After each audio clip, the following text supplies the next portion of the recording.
नमस्कार, मैं हूं सकीना और आप देख रहे हैं नवोदय प्लस टाइम्स। आइए डालते हैं आज की इस खास खबर पर एक नज़र। उत्तर प्रदेश के जनपद ललितपुर के घंटाघर पर आज एक पीड़िता अपनी समस्या को लेकर धरना प्रदर्शन पर बैठ गई। जैसे ही पीड़िता के दर्द की जानकारी समाजवादी पार्टी की नवनियुक्त जिला अध्यक्षा ज्योति सिंह को हुई तो उन्होंने मौके पर जाकर पीड़िता की समस्या को सुना और निदान का आश्वासन दिलाया।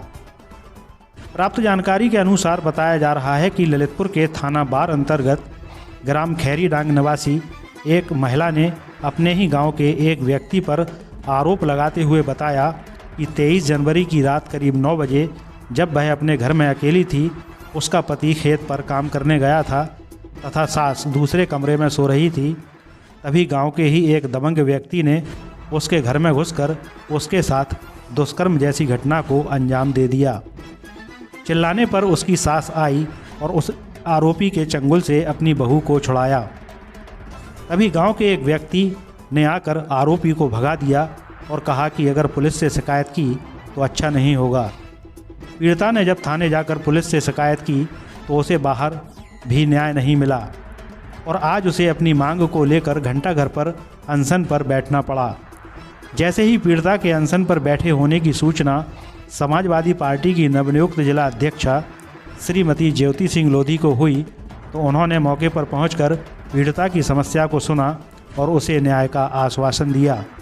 नवोदय प्लस टाइम्स के लिए ललितपुर से नासिर मीडिया की रिपोर्ट। जी क्या मामला है, क्यों बैठी हूँ घंटाघर पे? साहब मेरे साथ बलात्कार हुआ, घर सो रहे थे तो डग्गी राजा आए तो उसने मेरे साथ गलत बलात्कार किया।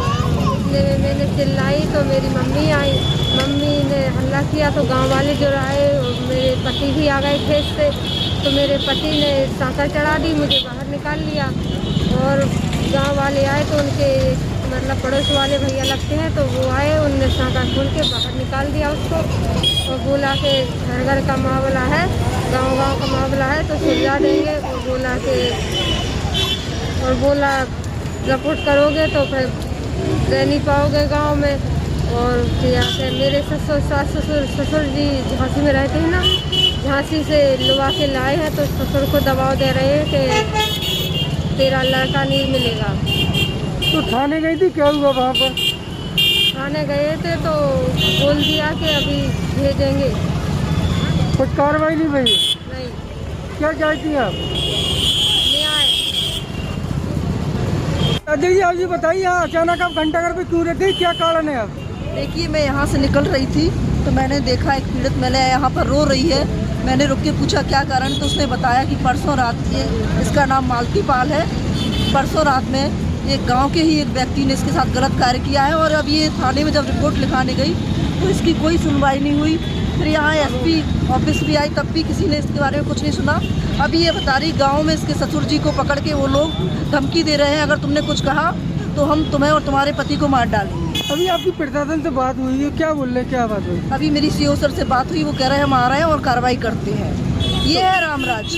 योगी जी कहते हैं कि उत्तर प्रदेश में महिलाएं सुरक्षित है। अब आप खुद नतीजा देख लीजिए कि ये महिला सुरक्षित थी जिसे घर पे ही आके इसके साथ गलत काम हुआ है। क्या इसको न्याय मिलना चाहिए? इसको न्याय मिलना चाहिए। अगर इसको न्याय नहीं मिला तो हम सब लोग यहाँ पर इसके साथ खड़े रहेंगे। जी क्या मामला हो गया? ये ग्राम खैरीडांग की मालती पाल है और ये हमारी ग्राम पंचायत खैरीडांग के ग्राम खैरीडांग में आता है। हमारा भतीजा वहाँ से प्रधान है। 23 तारीख की 9-10 बजे रात में हमें फ़ोन आया कि हमारे साथ बलात्कार की घटना हो गई। जो डग्गी राजा ठाकुर हैं वो हमारे घर में पड़ के हमारे साथ बलात्कार कर दिया। हमने जो है पुलिस को सूचना की। पुलिस रात में जब भी गई हो कि इन लोगों को जो जिनने बलात्कार किया था उनके जो संरक्षण रहा था पप्पू राजा आदि, तो इनने उसको छेंक लिया था, कमरे में बंद कर लिया था। तो उन्होंने आके साकर उतार के उसको निकाल दिया और इससे कहा कि कार्रवाई नहीं करना है, गांव की बात है। दूसरे दिन सुबह इनने हमसे बोला, हमने कहा थाना चली जाओ बाहर। ये लोग थाना गए, हमें भी उनने बुलाया तो हम भी गए। मैंने दरोगाई से कहा कि आप इसमें इनकी रिपोर्ट लिख लीजिए तो ये सही घटना है। तो उन्होंने कहा हम जांच करते हैं और बात को टाल दिया। क्योंकि ये हमारी पंचायत की हैं, हमारा जिला पंचायत क्षेत्र भी पड़ता है और इनके साथ अन्याय हुआ है और जो जिन लोगों ने अपराध किया है वो काफ़ी दबंग हैं। इनके घर के लोगों को दबा चपा रहे हैं कि तुम जो है राजीनामा करो, कार्रवाई नहीं करो। और ये घटना बिल्कुल सही है। पुलिस इसमें कोई जो है थाना बार पुलिस कोई दिलचस्पी नहीं रही है। जांच में कल गए थे, लेकिन मुलजिम जो अपराधी हैं उनसे मिल के चले आए। इन लोगों से कोई इनका पक्ष नहीं लिया, ना गांव के लोगों को से जानकारी की। पूरे गांव और क्षेत्र में इस बात की चर्चा है और सबको मालूम है कि ये जो है जघन अपराध हुआ है और जबरन बलात्कार किया गया है। और ये लोग सीधे साधे हैं, आल बरादरी के हैं और इनको न्याय मिलना चाहिए। डेयरी भी प्रशासन से यही मांग है कि गिरवल पाल, मालती पाल को इनको न्याय मिले। हमसे जुड़े रहने के लिए हमारे चैनल को सब्सक्राइब कीजिए। ताज़ा खबर के नोटिफिकेशन के लिए बेल आइकन पर क्लिक कीजिए। धन्यवाद।